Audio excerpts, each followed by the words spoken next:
Wow. Today is one of those days where I feel like I am earning my paycheck because I have to. First of all, I get the privilege, I should say, to break down what was one of the most confusing Sacramento Kings basketball games I think I've ever seen. That was definitely a very, very unique watching experience. To see the Sacramento Kings look absolutely horrible. I think it was Mark Jones said it was the lowest scoring first quarter of the Sacramento Kings season. They shot 23%. They were 5 of 21, were 2 of 13 from 3, 15% in that first quarter. Could get absolutely nothing going. Mark Jones started the broadcast by saying that Mike Brown had a detailed film session and walkthrough before today's game. I don't know if that was today or if that was last night. I would assume it was today since they played a back-to-back.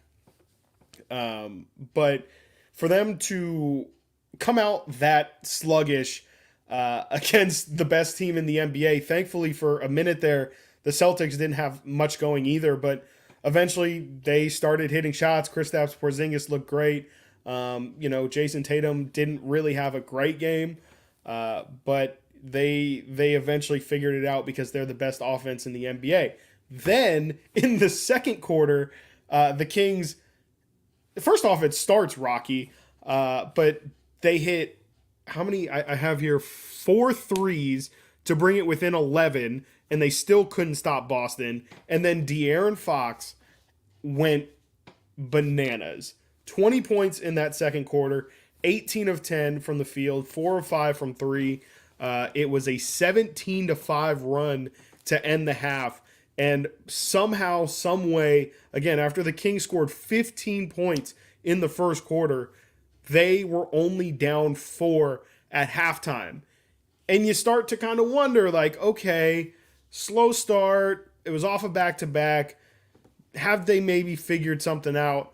Are they going to continue to hit shots? We've seen so much this year. They really look best when they're hitting their shots. Once they stop hitting shots, all of a sudden, everything goes out the window.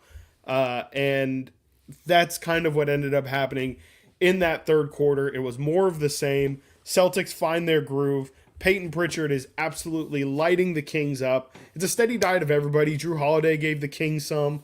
Porzingis definitely was a mismatch nightmare for the Kings tonight. Xavier Tillman definitely had some moments, but it was more of the same. The Kings end up getting pretty much pulverized in that third quarter. I think, let me see what the final, or how much. The Celtics won 30-22. Then the fourth quarter happens. Boston kind of continues to put their foot on the gas. I think they took their starters out at about the 6-minute mark, and that's kind of where everything turned. The Kings end the game on a 21-1 run to get the lead. And, this really all ties back, crazy enough, to I don't know how long ago it was. Let me see how long ago it was, because I keep referencing this game where the Boston Celtics played the Atlanta Hawks, and after the game, Joe Mazzulla, in the final play, I believe it was DeJounte Murray had 44 points, and the last shot of the game, DeJounte Murray takes it, and the Celtics decide to have Kristaps Porzingis guard him on the possession, and everyone was like, that's a really weird decision. Why would you do that? Essentially, Joe Mazzulla says, look, we're in a situation where wins and losses don't really affect us. We're so far ahead in the standings that this doesn't really hurt us if we win or lose these games. And we just know that Porzingis might get switched onto a guard in the playoffs, and we don't want the first time that happens to be in the playoffs. We'd rather him kind of go get his feet wet a little bit in the regular season. Makes tons of sense. It's a great luxury of being so far ahead.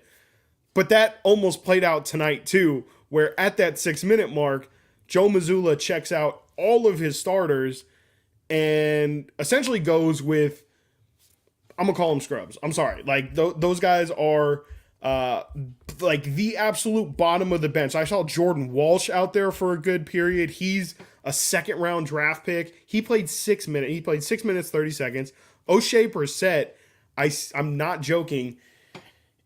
He's popping on YouTube, and like that, I think is his biggest contribution to the Celtics this season. Is he's been a great source of content for their fans who want an inside look at the team. Svi Mikhailuk played 12 minutes tonight. And I believe they had Peyton Pritchard out there and Sam Hauser, who was 1 of 18. Sam Hauser was a single make of 18. That single make was from 3, where he was 1 of 13. So, yeah, that's the kind of thing that the Celtics are doing at this point in the season. Sam Hauser shot 5% from the field today. I don't think I've ever seen that. 5% from the field, 7% from 3. But again, that's the luxury that the Celtics have right now. And with Jaylen Brown being out, it allowed him to do that. I say all of this to say the Kings almost greatly benefited from the Celtics being so far ahead in the standings that somehow, some way, the Kings managed to be up 1 with, I think, 7 seconds to go. And the rest is history. You see it down here. The Kings lose 101-100.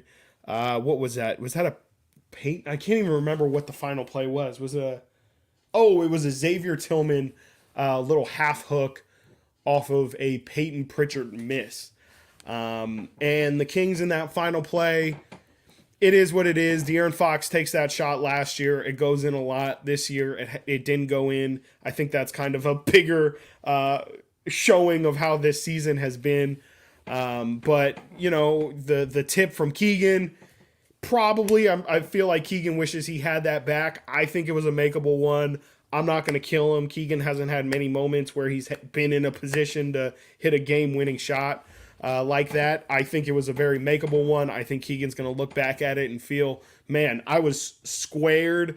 Nobody else was on his plane, and he there's a lot of pressure. That's a tough shot. He's getting it off a rebound and trying to put it back, and I think he was outside the circle. I'm not saying it's an easy make, but that's about as good of a look as you're going to get from that close of a distance. You would have kind of, I hope Keegan can make that in the future, is what I'll say. And then, honestly, Colby Jones, that might be one where we check the 2-minute report, unfortunately, tomorrow, and we see that Colby Jones, was hit in the face and deserved a foul.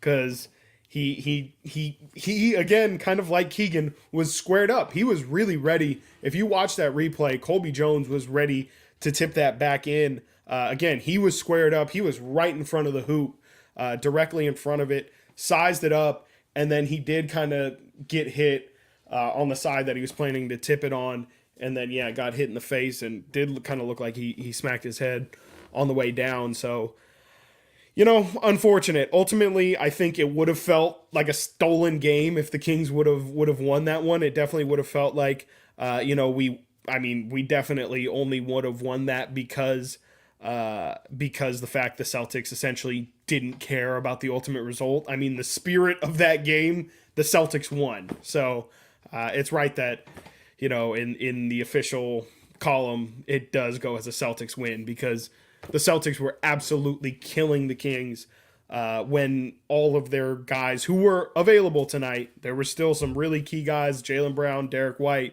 who just didn't play, but every time the Celtics had any of their main guys out there, it was no question who had the better 5 on the floor, and that was the Celtics every single time. So ultimately, of course, the Kings needed this win to help them in the standings. This would have been a huge, like a massive, massive stolen game if they would have gotten the win, but ultimately, it was not enough, and it's a bit unfortunate because of that rally that they had in the second quarter. It did definitely give some hope, but, we had a guest today on the midday show who covers the Celtics who kind of said exactly what happened. He said tonight the Kings' only real chance, I believe he said the Kings have a puncher's chance, and really that chance is that they hit a ton of threes, and that's exactly what happened is, like I said, the Kings hit 7 threes as a team in that second quarter.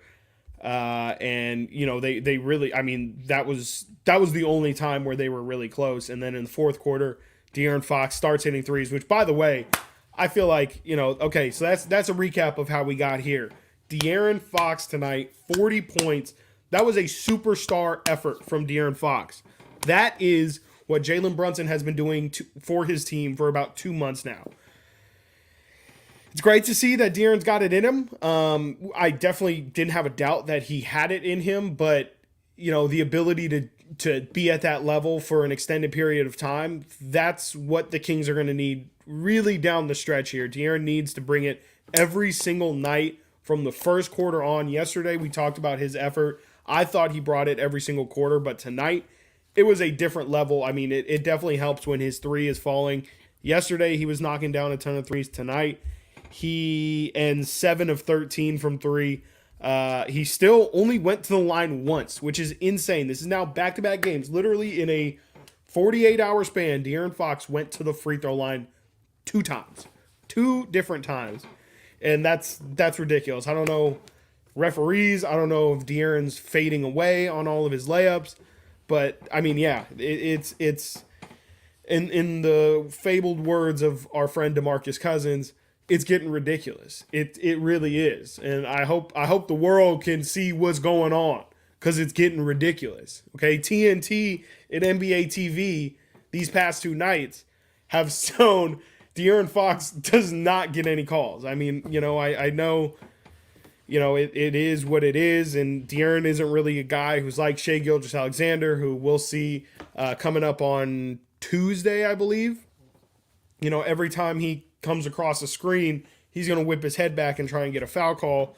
We'll see. You'll see. But yeah, De'Aaron Fox not getting the whistle and still getting 40 points is actually insane. To go to the free throw line once, to get 2 free throws the entire game and score 40 points is some straight baller stuff. Okay.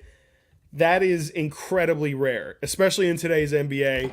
The only time guys score 40 is when they're just 12 of 12 from the free throw line. James Harden, Giannis, Joel, you look at all of them, Jason Tatum even, they're getting to the line at least 8 to 12 times. Donovan Mitchell, all these fools.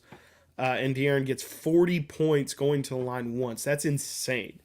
That is exactly what this team needed right now. It's unfortunate the Kings couldn't get the victory, but at the very least, you get to see superstar De'Aaron Fox, and we're going to need this dude, this energy, the rest of the season.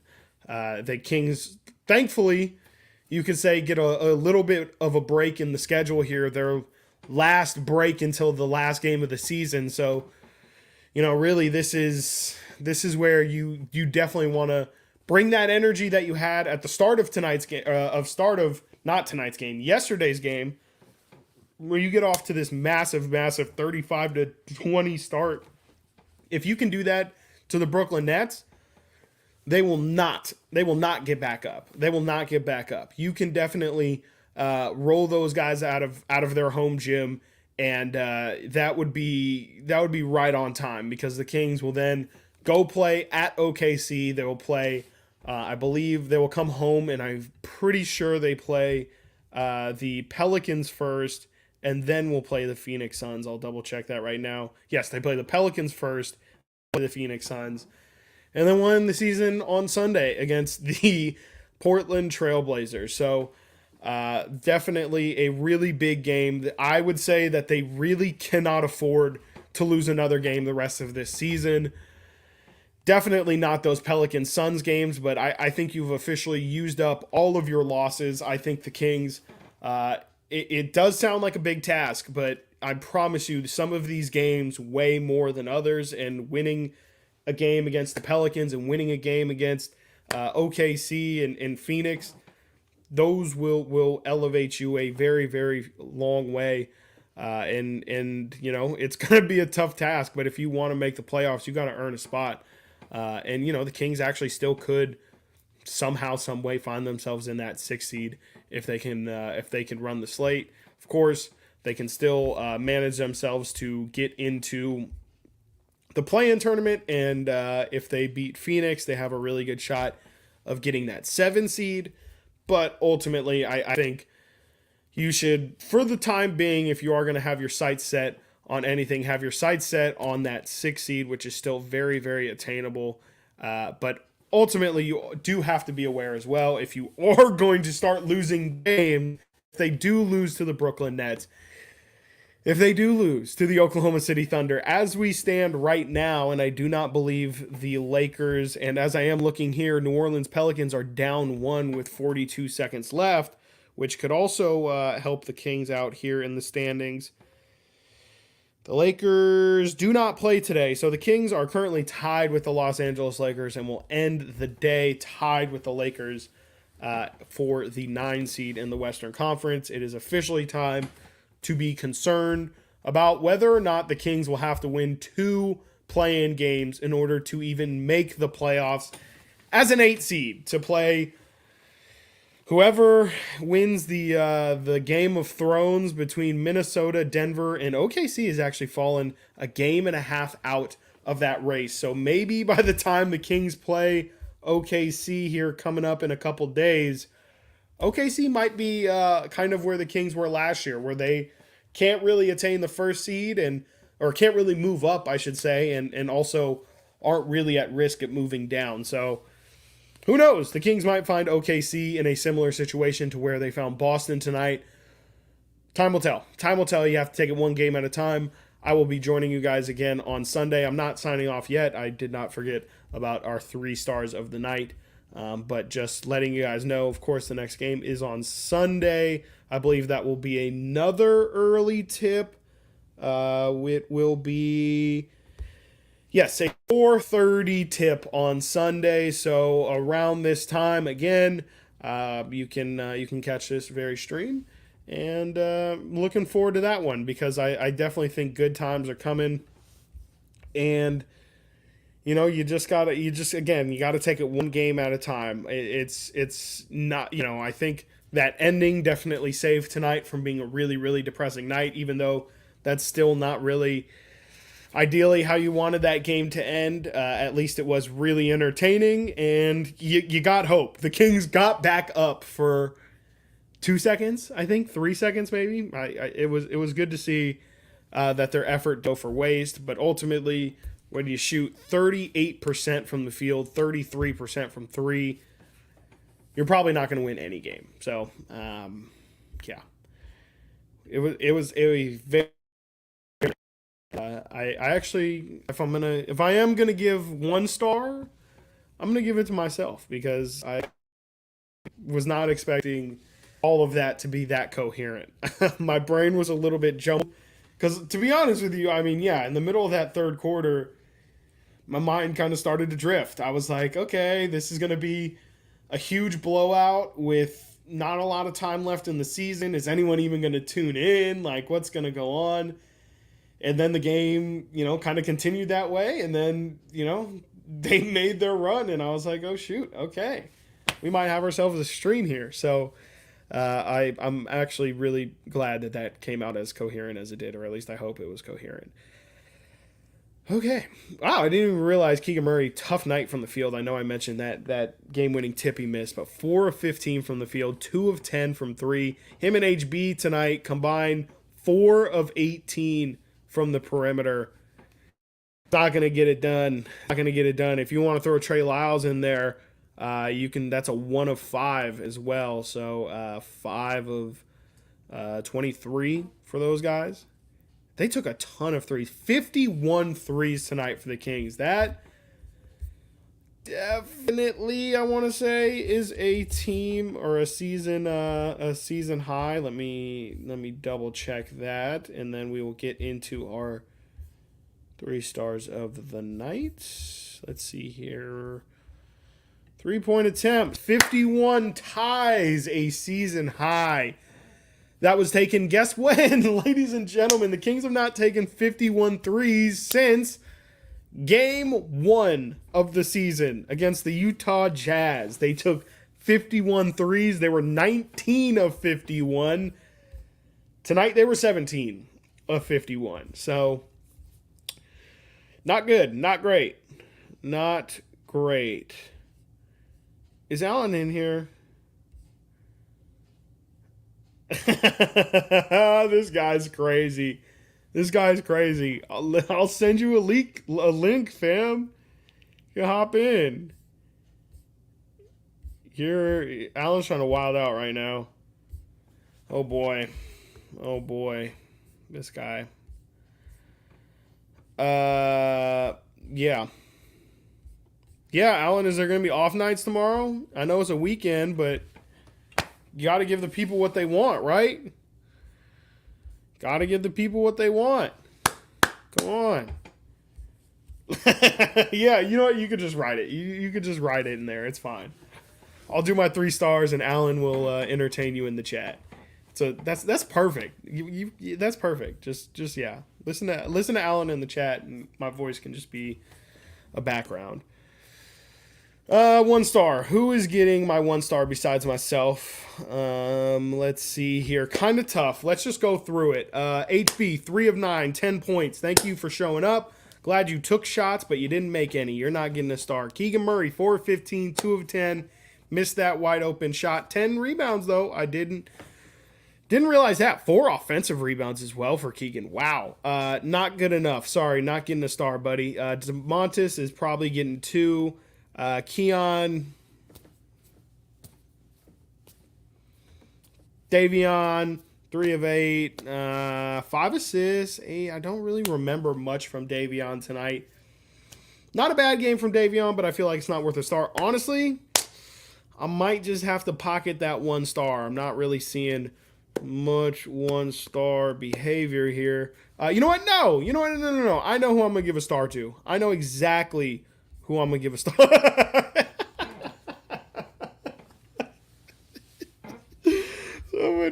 Somebody take this. Somebody get this man's. What do you get him out of here? I'm sorry. Never mind. Get Allen out of here. Get this one out of here. Here we go. My 1 star of the game goes to my guy, Coach Joe Mazzulla. That's right. This was Coach Joe tonight, repping for his team. Oh, I'm not showing it. Here we go. Coach Joe.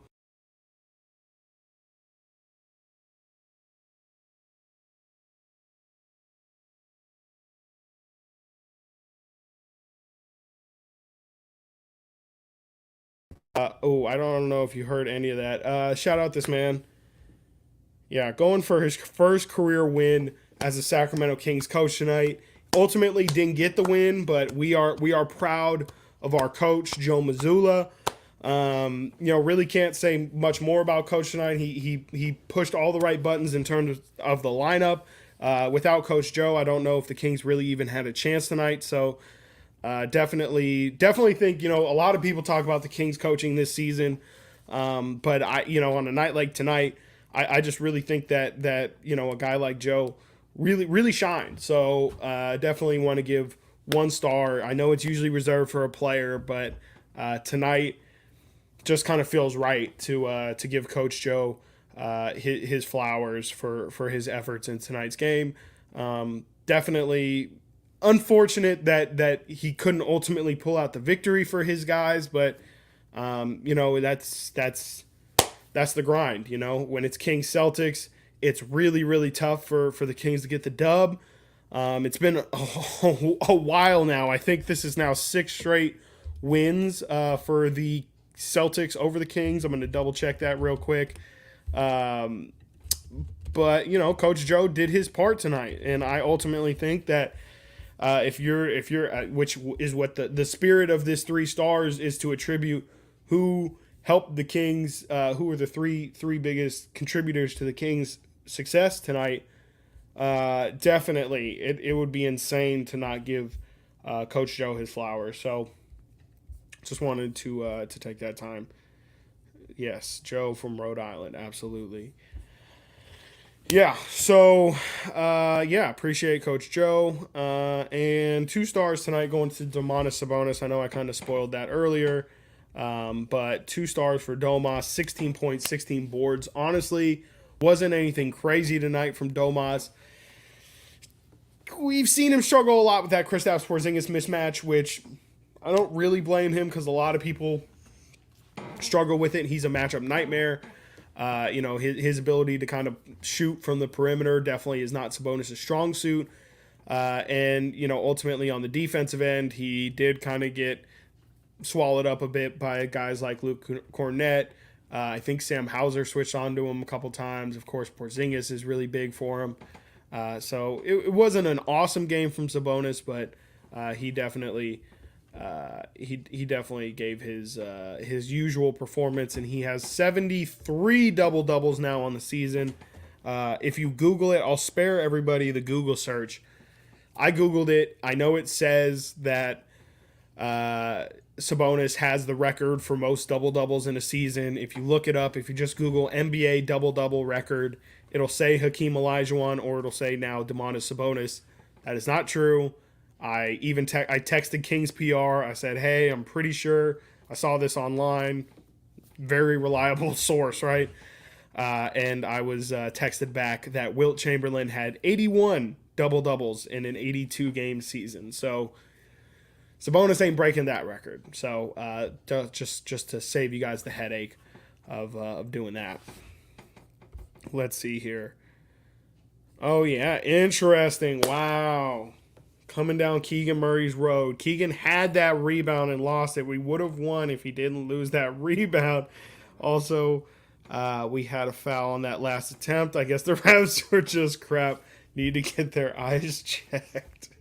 Yes. Keegan definitely.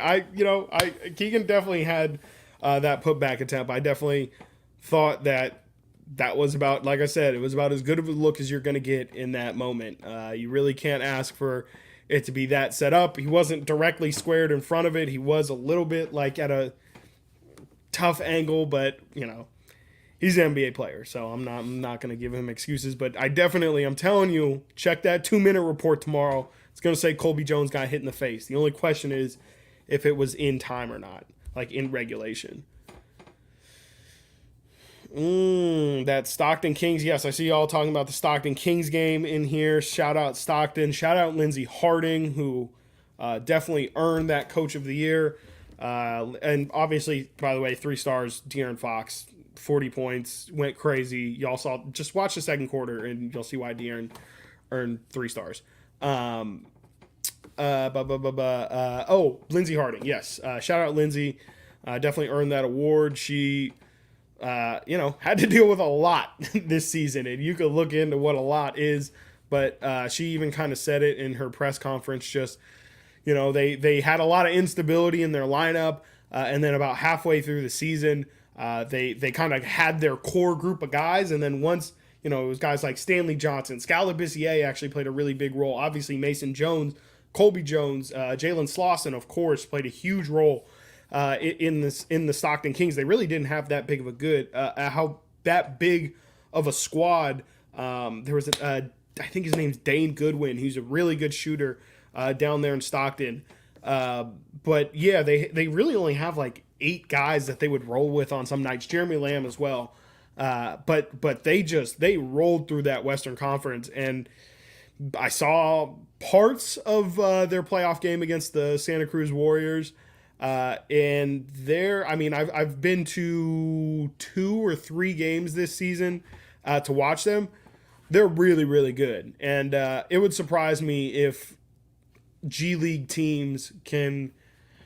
I'm not saying that there's not more talented teams out there, but the way that Stockton's kind of built, the Stockton team is currently built. It's a lot of there's Jeremy Lamb, there's Mason Jones, who's even played a good amount of NBA basketball.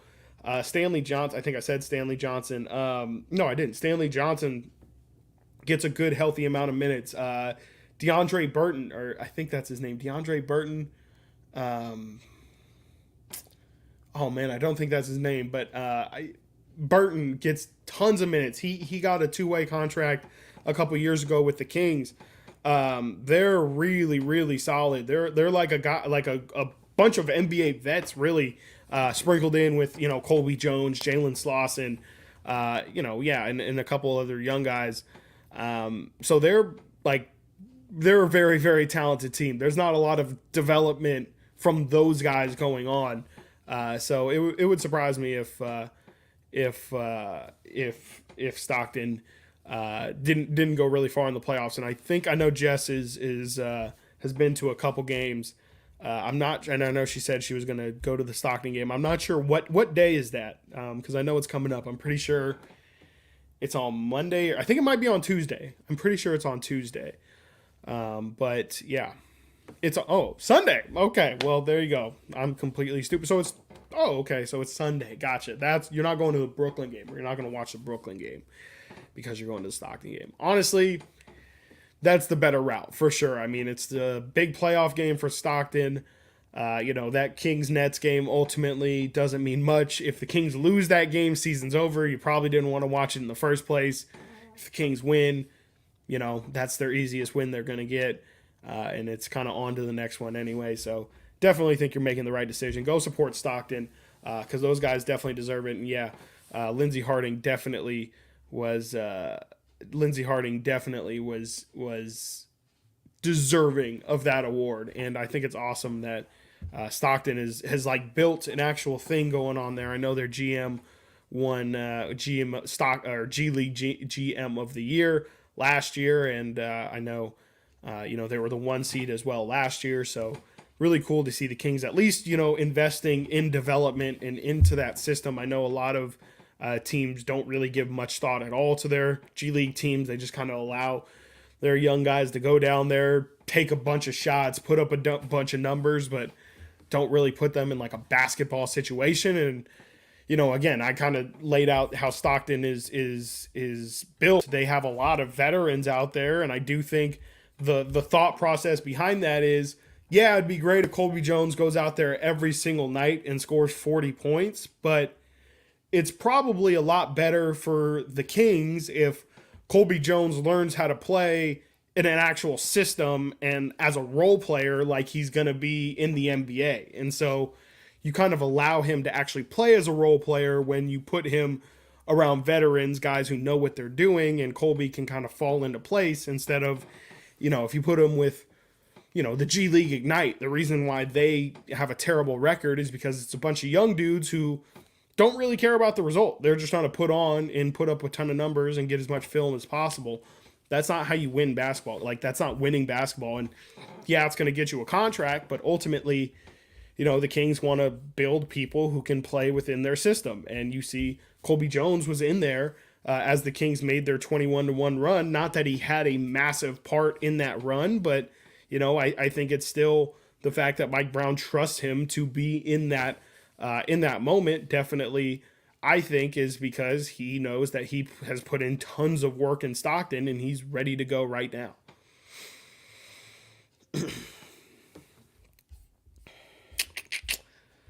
Yeah, so I think I'm going to wrap this thing up. Definitely appreciate all y'all, and I do want to mention actually Colby Jones. I did see, I think JaVale McGee on his Instagram posted a video. It's really cool of Colby Jones watching Mason Jones's game winner the other night in that Stockton Kings Santa Cruz Warriors playoff game.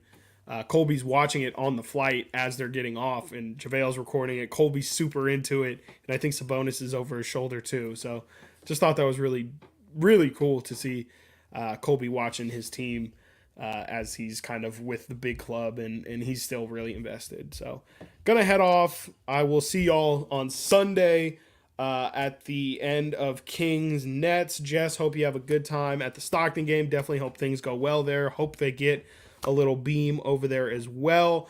Hope everybody enjoys your weekend. Friday night is officially underway. Unfortunately, no beam. Ultimately, I would say they didn't deserve it. So we will see you guys again on Sunday. Peace.